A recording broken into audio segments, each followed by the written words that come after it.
అందరికీ షలోం. ముందు వీడియోలో మనం యాకోబు చనిపోవడం గురించి, ఆయన్ని ఏ విధంగా యోసేపు వారి సహోదరులు తీసుకుని వెళ్లారు అనే విషయాల గురించి మనం తెలుసుకున్నాము. ఆ తర్వాత ఏసావు వచ్చి ఆ యొక్క గుహలో ఆయన్ని పాతిపెట్టొద్దు అని చెప్పడం అనేది జరిగింది. అయితే ఆ తర్వాత ఏం జరిగిందనే విషయాలు ఇప్పుడు మనం చూద్దాం. ఇలాంటి మరిన్ని విషయాలు మీరు తెలుసుకోవాలనుకుంటే నా ఛానల్ని సబ్స్క్రైబ్ చేయండి. యోసేపు అతని సహోదరులు ఏసావు అతని కుమారులు అన్న మాటలు విని వారు అమితముగా ఆగ్రహము చెందిరి. యోసేపు ఏసావు నద్దకు వచ్చి ఇలా అనెను, నీవు మాట్లాడినది ఏమిటి? నిశ్చయముగా నా తండ్రి అయిన యాకోబు ఇస్సాకు మరణించినప్పుడు నీ యొద్ద నుండి అపారమైన ధనమిచ్చి కొనెను. ఇది జరిగి 25 సంవత్సరములైనది. దీనితో పాటు కానాను దేశమును మొత్తాన్ని నీ నుండి, నీ కుమారుల నుండి, నీ కుమారుల సంతతి నుండి కొనెను. యాకోబు తన కుమారుల కొరకు, తన కుమారుల సంతతి కొరకు నిరంతరము వారసత్వముగా కొనెను. నీవెందుకు ఇలాంటి మాటలు మాట్లాడుచున్నావు అనెను. అంటే ఇస్సాకు చనిపోయినప్పుడు ఆయన ఆస్తి మొత్తము ఏసావు తీసుకోవడం అనేది జరిగింది. అయితే ఈ యొక్క వాగ్దాన భూమిని హెబ్రోనులోనున్న అబ్రహాము కొన్నటువంటి మక్వేల గుహను కూడా ఆయన కొనడం అనేది జరిగింది. ఇస్సాకు ఆస్తి అంతా తీసేసుకుని ఏసావు మళ్ళీ ఈ విధంగా మాట్లాడటం అనేది జరుగుతుంది. ఏసావు ఈ విధంగా సమాధానమిచ్చెను, నీవు చెప్పినది పూర్తిగా అసత్యము మరియు అబద్ధాలతో కూడినది. నాకు సంబంధించిన ఏదియూ ఈ దేశము నుండి అమ్మి ఉండలేదు. నీవు చెప్పినట్లు నా తమ్ముడైన యాకోబు ఈ దేశంలో నుండి నాకు సంబంధించినది ఏదియూ కొని ఉండలేదు. యోసేపును మోసగించడానికి పలికెను. ఆ దినములలో ఏసావు తనకు సంబంధించినది కానాను దేశములోని యావత్తు తన తమ్ముడైన యాకోబుకు అమ్మినప్పుడు యోసేపు లేడను సంగతి ఏసావునకు తెలుసు. ఇస్సాకు చనిపోయినప్పుడు ఈ విషయాలు జరిగినప్పుడు యోసేపు అక్కడ లేడు కాబట్టి ఈ విధంగా ఏసావు మాట్లాడడం అనేది జరుగుతుంది. అప్పుడు యోసేపు ఏసావుతో ఇట్లనెను, నిశ్చయముగా మా తండ్రి కొన్న విషయములు క్రయ పుస్తకములో వ్రాసి సాక్షులను కూడా నమోదు చేసి ఉన్న సంగతి మా వద్ద ఐగుప్తులో భద్రముగా నున్నది. ఏసావు ఇట్లు సమాధానమిచ్చెను, ఆ పుస్తకమును తీసుకొని రమ్ము, అప్పుడు మేము ఆ పుస్తకములో ఉన్నట్లు చేయుదుము అనెను. యోసేపు తన సహోదరుడైన నప్తాలిని పిలిచి, నీవు ఇక్కడ నిలవకుండా త్వరగా లేచి ఐగుప్తుకు వేగిరమే పరిగెత్తి వెళ్లి అక్కడ భద్రము చేయబడిన క్రయ పుస్తకమును తీసుకుని రమ్ము, దానిలో గల మన జన్మ హక్కులను తీసుకుని రమ్ము అనెను. నీవు వెళ్లి ఇక్కడకు తీసుకుని వస్తే దాని ద్వారా ఏసావు అతని కుమారులు ఈ దినమున మాట్లాడిన మాటలను బట్టి పరిశీలించి తెలుసుకుందుము అని చెప్పి నప్తాలిని ఐగుప్తుకి పంపించడం అనేది జరిగింది. నప్తాలి మగజింక అరణ్యమున పోవు వేగమున ధాన్యపు కంకులను నలుగకుండా వెళ్ళెను. నప్తాలి ఆ పుస్తకమును తెచ్చుటకు వెళ్ళుట చూచి ఏసావు అతని కుమారులు గుహకు వెళ్ళుటకు తమ ఆటంకమును తీవ్రపరిచిరి. మరియు ఏసావు తన కుమారులు లేచి యోసేపుకు అతని సహోదరులపైకి యుద్ధమునకు సిద్ధపడిరి. ఇంకా ఆ పుస్తకం తీసుకురాకముందే ఏసావు ఆయన కుమారులు కూడా ఇక్కడ యోసేపు మీదకి, ఆయన సహోదరుల మీదకి కూడా యుద్ధానికి లెగడం అనేది జరిగింది. మరియు యాకోబు కుమారులు ఐగుప్తు ప్రజలు ఏసావుతోనూ అతని మనుషులతోనూ పోరాటం చేసిరి. ఏసావు అతని మనుషులు యాకోబు కుమారులచే కొట్టబడిరి. యాకోబు కుమారులు ఏసావు యొక్క 40 మంది మనుషులను చంపివేసిరి. దాను కుమారుడైన కోసీము ఆ సమయమున యాకోబు కుమారులతో ఉండెను. అతడు ఆ యుద్ధమునకు 100 అడుగుల దూరములో నుండి యాకోబు కుమారులతో కలిసి యాకోబు శవవాహనమునకు కావలిగా యుండెను. అతడు మోగవాడును చెవిటివాడునై ఉండి మనుషుల కదలికలను అర్థము చేసుకునివాడాయెను. అతను ఇలా అడుగుచున్నాడు, ఈ చనిపోయిన వానిని మీరెందుకు పాతిపెట్టకుండిరి? ఏమిటి ఈ ఆటంకము అని అడగగా వారిట్లు సమాధానము చెప్పిరి. వారు ఏసావు అతని కుమారులు అన్న మాటలను అతనికి వివరించిరి. అతడు వెంటనే యుద్ధము మధ్యనున్న ఏసావు నొద్దకు పరుగున వెళ్లి ఒక కత్తి తీసుకుని ఏసావును చంపెను. అతను ఏసావు తలను నరికెను. అది అల్లంత దూరమున పడెను. ఏసావు యుద్ధములో తన ప్రజల మధ్య పడెను. అతను ఈ పని చేసిన తరువాత యాకోబు కుమారులు ఏసావు కుమారులపై గెలిచిరి. యాకోబు కుమారులు తన తండ్రిని బలవంతముగా ఆ గుహలోనికి తీసుకుని వెళ్లి పాతిపెట్టిరి. ఏసావు కుమారులు చూస్తూ ఉండిపోయిరి. దాను కుమారుడు, అతను చెవిటివాడు, మోగవాడు. అయితే మనుషులు చేసేటువంటి పనులు బట్టి ఆయన అర్థం చేసుకోవడం అనేది జరుగుతుంది. అయితే యాకోబుని తీసుకెళ్లి ఎందుకు పాతిపెట్టట్లేదు అని ఆయన అడిగినప్పుడు వారు చెప్పారనమాట.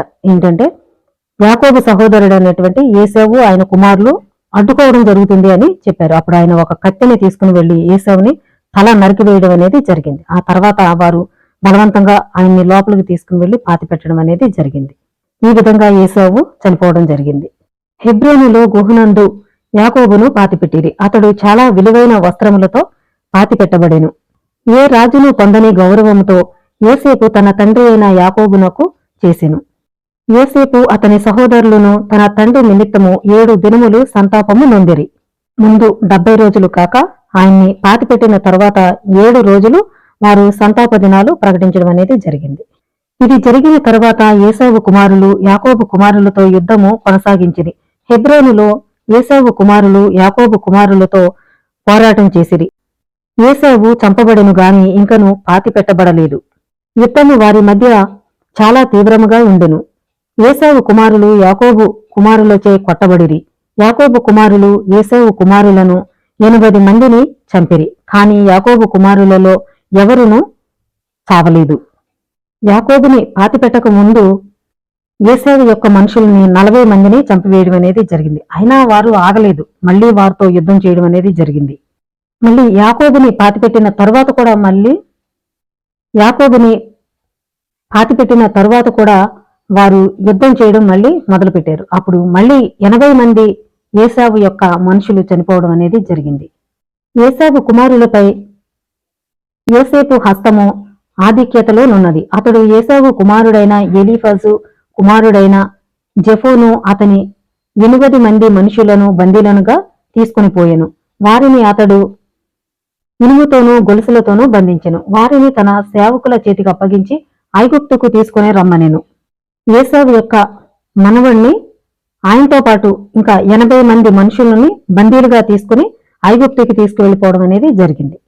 ఇది జరిగిన తరువాత యాకోబు కుమారులు జెఫోను అతని మనుషులను బందీలుగా తీసుకుని పోయినప్పుడు వారిలో మిగిలిన వారు వారి ప్రాణములకు మిక్కిలి భయపడి వారు కూడా బందీలుగా కాకుండుటకై ఏశావు కుమారుడైన ఎలీఫజు అతని మనుషులతో కలిసి ఏశావు పార్థివ శరీరమును తీసుకుని శేయీరునందు ఏశావును పాతిపెట్టిరి. కాని వారు అతని తలను మాత్రము తేక దానిని హెబ్రోనులో యుద్ధము జరిగిన చోటనే పాతిపెట్టిరి. ఏశావు తలను ఒకచోట పాతిపెట్టడం జరిగింది. మిగిలిన శరీరాన్ని శేయీరులో పాతిపెట్టడం అనేది జరిగింది. ఆ 3వ దినమున హోరీయులైన శేయీరు కుమారులందరూ సమావేశమై వారు తూర్పు ప్రజల కుమారులతో ఏకమై సముద్ర ఇసుక వలె ఏర్పడి వారందరూ ఐగుప్తునకు పోయి యోసేపు అతని సహోదరులతో పోరాడి వారి సహోదరులను విడిపించుటకు సిద్ధపడిరి. జెఫోను ఇంకా మిగిలిన 80 మందిని తీసుకుని బందీలుగా వెళ్లారు కాబట్టి వారిని విడిపించడానికి మళ్లీ వీరు వారి మీద యుద్ధానికి బయలుదేరడం అనేది జరిగింది. యోసేపు అతని సహోదరులు ఐగుప్తులోని బలాఢ్యులు వెళ్లి వారితో యుద్ధము చేసిరి. ఏశావు కుమారులతో తూర్పు దేశపు వారితోనూ భయంకరమైన పోరాటము చేసిరి. వారిలో 600,000 మందిని చంపిరి. వారు హోరీయులైన శేయీరు దేశపు బలాఢ్యులందరినీ చంపిరి. వారిలో కొద్ది మంది మాత్రమే నిలువబడిరి. వారు తూర్పు దేశపు వారితో గొప్పవారందరినీ చంపివేసిరి. ఏశావు సంతతి వారిని కూడా చంపివేసిరి. ఏశావు కుమారుడైన ఎలీఫజు తూర్పు దేశపు సంతతి వారును యోసేపు అతని సహోదరులు వారిని సుక్కోతు వరకు తరిమిరి. మరియు సుక్కోతులో 30 మందిని చంపిరి. వారిలో మిగిలిన వారు వారి వారి పట్టణములకు పారిపోయిరి. యోసేపు అతని సహోదరులు ఐగుప్తులోని బలాఢ్యులను తిరిగి వచ్చిరి. ఎలీఫజు కుమారుడైన జెఫో అతని మనుషులు ఇంకను ఐగుప్తులో బానిసలై యాకోబు కుమారులకు బానిసలై బాధలను అనుభవించిరి. ఏశావు కుమారులు శేయీరు కుమారులు వారి దేశమునకు తిరిగి వచ్చిరి. శేయీరు కుమారులు ఏశావు కుమారులు యుద్ధము నిమిత్తము మరియు ఐగుప్తు ప్రజల చేతిలో పడుట చూచిరి. ఏశావు కుమారులు శేయీరు పట్టణస్థులతో కలిపి మళ్లీ యోసేపు మీదకు వెళ్లడం అనేది జరుగుతుంది. అయినప్పటికీ వారు మళ్లీ వాళ్ళ చేతిలో చనిపోవడం జరుగుతుంది. ఆ తర్వాత శేయీరు మనుషులు ఏశావు సంతతితో మీరు ఇక్కడ నివసించొద్దు, మీ పితరుల దేశమైనటువంటి కానానుకు వెళ్ళిపోండి అని వారు చెప్పడం అనేది జరుగుతుంది. అయితే వీరితో యుద్ధానికి వారు రాను అన్నప్పుడు మళ్ళీ యాకోబు సంతతి వారిపై యుద్ధానికి వెళ్దాం అన్నప్పుడు శేయీరు పట్టణస్థులు వారు మేము రాము అని చెప్పడం అనేది జరిగింది. అప్పుడు ఆఫ్రికా రాజు దగ్గరికి వెళ్లి అక్కడి నుంచి మనుషులను తెచ్చుకుని శేయీరు మనుషుల మీదకి మళ్ళీ యుద్ధానికి వెళ్ళడం అనేది జరుగుతుంది. అయితే ఏశావు సంతతి వారి కంటే కూడా శేయీరు మనుషులు చాలా బలవంతులు కాబట్టి వారి దగ్గర కూడా వీరు ఓడిపోవడం అనేది జరిగింది. ఆ యుద్ధం జరుగుతున్న సమయంలో శేయీరు మనుషులతో ఏశావు సంతతి వారు కొంతమంది వారితో కలిసిపోవడం అనేది జరిగింది. కాబట్టి వారు ఒక నిర్ణయం తీసుకోవడం అనేది జరిగింది. మన సహోదరుల్లో ఎవరునూ మనపైన పాలన చేయకూడదు, పరదేశి అయిన వారు మన మీద పాలన చేయవచ్చు అని వారు ఒక నిర్ణయం తీసుకోవడం, ప్రమాణం చేయడం అనేది జరిగింది.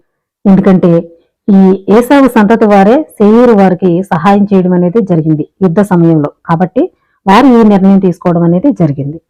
ఇశ్రాయేలీయులు ఐగుప్తునకు వచ్చిన 32వ సంవత్సరమున యోసేపు తన 71వ సంవత్సరమున ఐగుప్తు రాజైన ఫరో మరణిస్తాడు. అతని కుమారుడు మాగ్రాను అతనికి బదులుగా రాజవుతాడు. ఫరో తన మరణమునకు పూర్వము యోసేపుకిట్లు ఆజ్ఞాపించెను, నీవు నా కుమారుడైన మాగ్రానుకు తండ్రిగా ఉండవలెను అనెను. అప్పటి నుండి మాగ్రాను యోసేపు సంరక్షణలో ఉండి అతని పాలనలో నివసిస్తాడు. ఐగుప్తీయులందరూ దీనికై తమ అంగీకారమును తెలిపిరి. యోసేపు ఐగుప్తు అంతటిపైన రాజాయెను. మాగ్రాను వయసు 41 సంవత్సరములు గలవాడై అతను ఐగుప్తును పరిపాలించుట ప్రారంభించెను. ఐగుప్తును అతడు 40 సంవత్సరములు పరిపాలించెను. ఐగుప్తుని పాలించు రాజును ప్రతి వాణిని ఫరోగా పిలుచుట ఐగుప్తీయుల ఆచారము కాబట్టి మాగ్రానును కూడా ఫరోగా పిలిచిరి. యోసేపు తన అన్ని మార్గముల యందు ఎలోహిం తనకు తోడయ్యున్నందున విజయుడగుచుండెను. ఎలోహిం అతనికి అదనపు జ్ఞానమును కలగజేసినందున, ఘనత గౌరవమును కలగజేసినందున ఐగుప్తీయుల హృదయములో ప్రేమను కలిగియుండెను. యోసేపు ఐగుప్తు దేశమును మొత్తాన్ని 40 సంవత్సరముల పాటు పరిపాలించెను. ఫిలిస్తీయులు, కానానీయులు, గిద్యోను దేశముల వారు మరియు యోర్దాను అవతల పక్కనున్నవారు యోసేపు బ్రతికి ఉన్నంత కాలము అతనికి బహుమతులు తెచ్చిచుండెడివారు. మరియు యోసేపు ఆధీనంలో నున్న దేశముల వారు అతనికి ప్రతి సంవత్సరము పన్ను చెల్లించేవారు. యోసేపు తన పొరుగు శత్రువులను జయించి వారిని లోబరుచుకొనిన కారణమున యోసేపు ఐగుప్తు సింహాసనముపై సురక్షితముగా కూర్చుండెను. అతని సహోదరులందరూ దేశమున యోసేపు జీవితకాలమంతయు సురక్షితంగా నివసించిరి. యోసేపు ఐగుప్తులో 93 సంవత్సరములు జీవించి యోసేపు మొత్తము ఐగుప్తును 80 సంవత్సరములు పరిపాలించెను. యోసేపు చనిపోవు దినములు దగ్గర పడినందున అతడు తన సహోదరులకు, తన తండ్రి కుటుంబమునకు సంబంధించిన వారందరికీ కబురు చేయగా వారందరూ వచ్చి అతని ముందు కూర్చుండిరి. యోసేపు తన సహోదరులందరికీ తన తండ్రి కుటుంబపు వారితో ఇట్లు చెప్పాను, ఇదిగో నేను చనిపోవుదును, ఎలోహిం మిమ్ములను తప్పక దర్శించును, ఆయన ఈ దేశము నుండి తీసుకుని పోవును. యోసేపు యాకోబు కుటుంబకులతో, ఎలోహిం మిమ్ములను తప్పక దర్శించును, మీరు మీ పితరుల దేశమునకు పోవునప్పుడు మీతో నా ఎముకలను తీసుకుని పోవుడని వారితో ప్రమాణము చేయించుకొనెను. ఆయన చనిపోయే ముందు వారి సహోదరులకి, వారి పిల్లల్ని పిలిచి ఆయన ఈ విధంగా చెప్పడం అనేది జరిగింది, తండ్రి మళ్ళీ మిమ్మల్ని దర్శించును, మీరు కానాను దేశానికి వెళ్ళినప్పుడు నా ఎముకలను కూడా తీసుకుని వెళ్ళండి అని వారితో ప్రమాణం చేయించుకోవడం అనేది జరిగింది. తర్వాత మిగిలిన విషయాలు మనం తెలుసుకుందాం. ఇలాంటి మరిన్ని విషయాలు మీరు తెలుసుకోవాలనుకుంటే నా ఛానల్ని సబ్స్క్రైబ్ చేయండి. అందరికీ షలో.